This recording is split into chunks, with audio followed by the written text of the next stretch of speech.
Welcome to the Parsha Perspective. Each week, we will delve deep in a weekly Torah portion to find a practical and insightful way to enhance your daily life.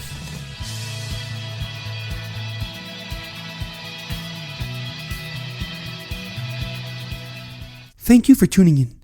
My name is Shalom Yemini. Each week, we will look into the weekly Torah portion to find inspiration that will complement your daily life and intensify your connection to God. This week's Torah portion is Parshas Ki Tisa. Our Parsha tells us a story of our biggest lapse of judgment in our history. A mistake that almost caused God to destroy the Jewish nation. A transgression that killed thousands of Jewish people and has consequences that are felt till this very day. The sin of the golden calf. The story begins when Hashem tells Moshe to come back up the mountain after the giving of the Torah. He was to stay on the mountain for 40 days and 40 nights to study the Torah and bring the luchos down to the Jewish people. However, while Moshe Rabbeinu was on the mountain, some people miscalculated his return date and began to spread the rumor that Moshe has died. The Jewish nation ran to Aaron and Hur, Miriam's son, and demanded that they make an idol to lead them in Moshe's stead. Hur tried to talk them out of it. He told them that Moshe's return was imminent and there was no need to worry. But his relentless refusal infuriated them, so they decided to kill him. Aaron realized that he had no choice but to follow their plan or face a similar fate. He told them to gather all their gold and bring it to him so he can create an idol. Secretly, he hoped that it would take a while for them to collect it, and by that time, Moshe Rabbeinu would be back. However, he was sorely mistaken, because before he knew it, the Jewish people had collected all their gold and brought it before him. Having no other choice, Aaron put all the gold into a fire, and the gold took the form of a calf. The Jewish people began to dance around the golden calf, believing that it was their leader and representative before God. Meanwhile, on Har Sinai, Hashem told Moshe that he must go down the mountain, ki shiches es amcha, that his nation has sinned. So Moshe gathered the luchos and headed down the mountain.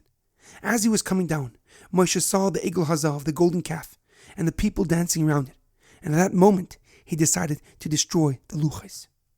Moshe then quickly burned the golden calf and grounded it into a fine powder. He then gathered the entire Shevet Levi, the tribe of Levi, to punish those who participated in the sin. Moshe then turned to God and begged him for mercy. He told Hashem that if he was to destroy the Jewish nation, he should erase his name from the entire Torah. However, a question comes to mind. Before the Torah recounts the story of the egel hazav, it reminds us of the Mitzvah of Shabbos. As the Pasuk says, Ve'ata daber el bnei Yisrael lemor, ach es Shabbosai tishmayu, ki ois hiu beini uvenchem l'dorsechem, ladas ki ani Hashem mekadeschem. And you shall tell the Jewish people to keep my Shabbos, for it is a sign between you and me for generations, and that they shall know that it is me who makes them holy.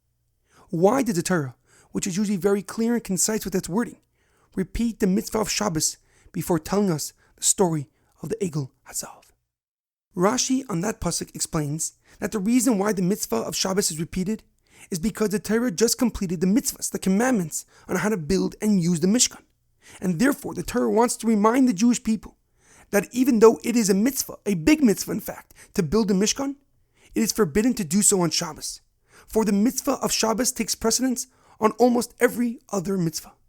Since God rested on the seventh day of creation, we rest on Shabbos as well. However, the Rabbeinu Bachaya gives a deeper and more powerful explanation. He explains that the reason the Mitzvah of Shabbos is repeated before the story of the golden calf is because Hashem is trying to prevent the sin of the golden calf from ever occurring. Because the reason the sin of the golden calf happened was because the Jewish people thought that they had no leader. And this is why the pasuk in the Mitzvah of Shabbos says, V'shamru b'nei Yisrael es ha-Shabbos, lases es ha-Shabbos l'doraisam, bris olam. The Jewish people shall keep the Shabbos, for observing the Shabbos is a covenant for all of time. Beini uvein b'nei Yisrael, ois hi li'olam, ki sheishes yamim asa Hashem es ha-shamayim ve'es ha'aretz, u'b'yom hashvi Shabbos v'inafash. A sign for all eternity between me and the Jewish people. For in 6 days God created the heaven and the earth, and on the seventh day he rested. Hashem was reminding the Jewish people that when they think he has forsaken them, heaven forbid, they should know that there is a bond between him and the Jewish people for eternity. This lesson is especially prevalent after the holiday of Purim, for it was the first time that the Jewish people experienced exile, when they lost all hope thinking that God has given up on them, until he changed their dire situation into a joyous celebration. Hashem wants us to know that from the time of Avraham Avinu, there has been a constant and everlasting bond that has solidified our relationship with God. We should never think that we are forsaken or without a leader, for even when we can't see him, we must remember that he is with us and guiding our way. There's an amazing quote by David HaMelech in Tehillim. Shavisi Hashem lenegdi samid ki miyamini balemoit. I have always placed God before me, for with him at my right hand, I will never be scared. Have a great weekend and good Shabbos.